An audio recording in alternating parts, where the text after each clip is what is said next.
Hello, and welcome to a walkthrough on how to register a patient using iPatientCare. From the Patient Selection menu, click on New to bring up demographics of a new patient. Once the screen is brought up, you can enter the information that you need for the specific patient. Note the asterisks in red represent required information. Enter the patient's first and last name, the gender, and the date of birth.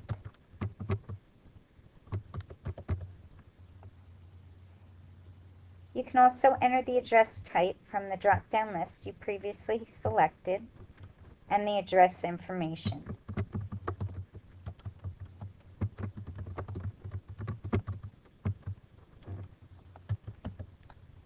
After entering the zip code, if you click on the magnifying glass next to city, that will bring up the associated cities for that particular zip code.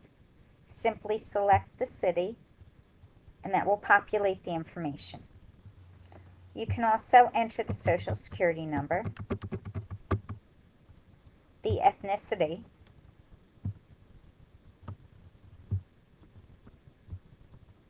the race, and the preferred language. For the preferred language, I'm going to use my magnifying glass to bring up my current list of languages. If I want to do a search, I can simply do a soft search by putting in the first few letters of my desired selection and clicking on Search. I'm selecting English, and that will populate that. Note that these three fields are the important fields to record for meaningful use of the EMR. For ethnicity, however, you only need to record not Hispanic or Latino or Hispanic or Latino. You can select what information you would like in your drop-down list. You can also put in the marital status, the source of the PR, the education, occupation, and blood group. The PCPs are preloaded upon configuration of your database with the information you provide. However, you can certainly add to this list. Simply click on the provider associated with the patient and done. And you can also put in new providers if you need to.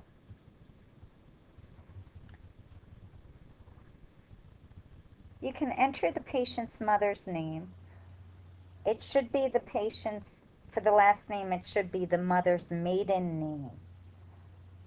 This detail will be helpful while sending the patient's immunization detail electronically to the immunization register. If you want to take the patient's photo and you have a webcam, you can simply capture the photo by clicking on this camera icon. In case you have the patient's photo in your files, this browse icon will allow you to select that specific photo and upload it accordingly. The lock patient functionality allows you to restrict users who view the patient chart.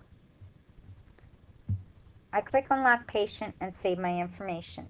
This will bring up a list of all users in your practice. You can simply select the user group or a specific user. If I only want internist Butler to view these files, I can click on internist Butler's name, provide an electronic signature, and say OK.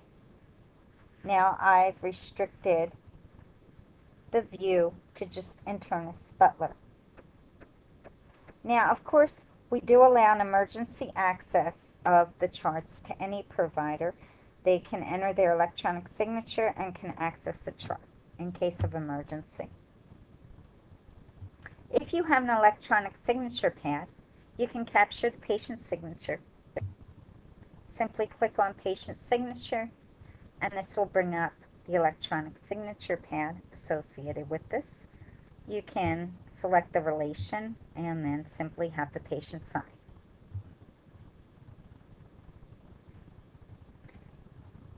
You can also print a patient's ID card if you click on the print ID card and select the associated printer. Pharmacies are also preloaded with your database. You can load pharmacies by zip code, by city, or any other criteria. When I click on pharmacy, it brings up my current pharmacy list. As you can see, there are different search parameters. So if I want to search for all CVS's in a specific zip code location, I can enter the desired information and then click enter, and it will bring up associated pharmacies. Then I can select on the pharmacy I want and click on done, and the pharmacy will be in the patient's chart. Note that the selected pharmacies will be available on the prescription screen when you try to prescribe medication to this patient. If you would like to add a contact, such as an emergency contact next of kin, click on the Contacts tab and then this Add Contacts icon. This will bring you to the Add Contact screen. Again, you have specific required information.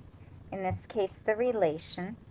So I'm going to add the wife's contact information, and I simply put in her first and last name.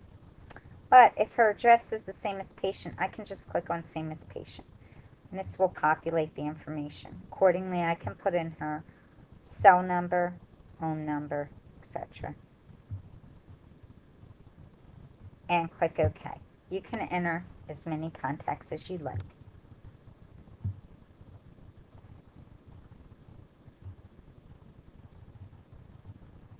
To enter a guarantor, again, let's say it's the wife, I would click on the Add Guarantor icon. And again, I will put in the information associated with the guarantor. In this case, I only need the first name of the guarantor, but I'm going to put in her last name as well. I'm also going to put in her gender and click on same as patient to populate the address. Clicking on OK, and this will add the guarantor. Note, these fields are editable simply by clicking on the Edit icon. Let's add a subscriber now. Note there are 4 icons because you can always copy insurance from existing patients.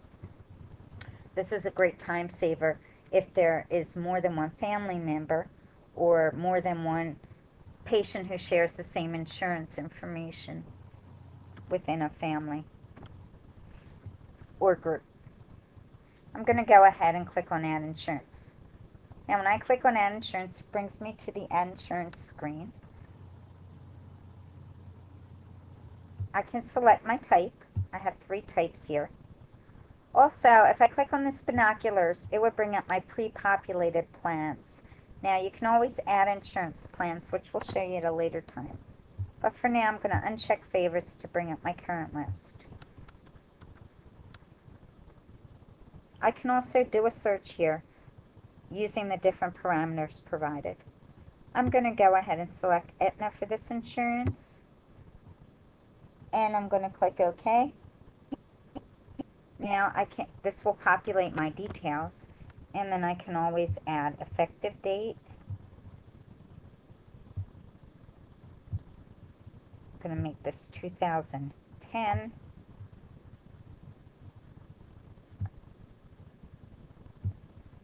And I'm going to make this 2013.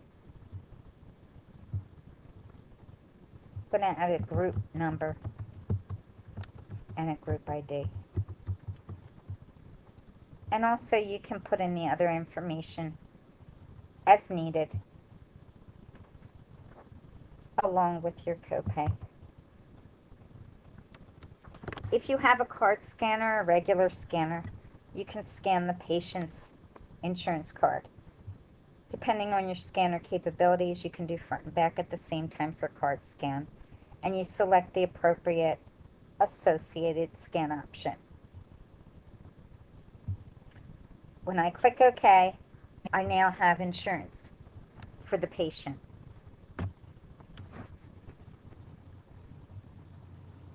Again, you have the option to edit simply by making your selection and clicking on this Edit Insurance. This will allow you to populate the fields needed or change them as needed. Once I'm done with the patient registration information, I click OK, and that will save my information to my patient list. If I want to go ahead and modify the information, I can do so easily. I simply have to go back to my list,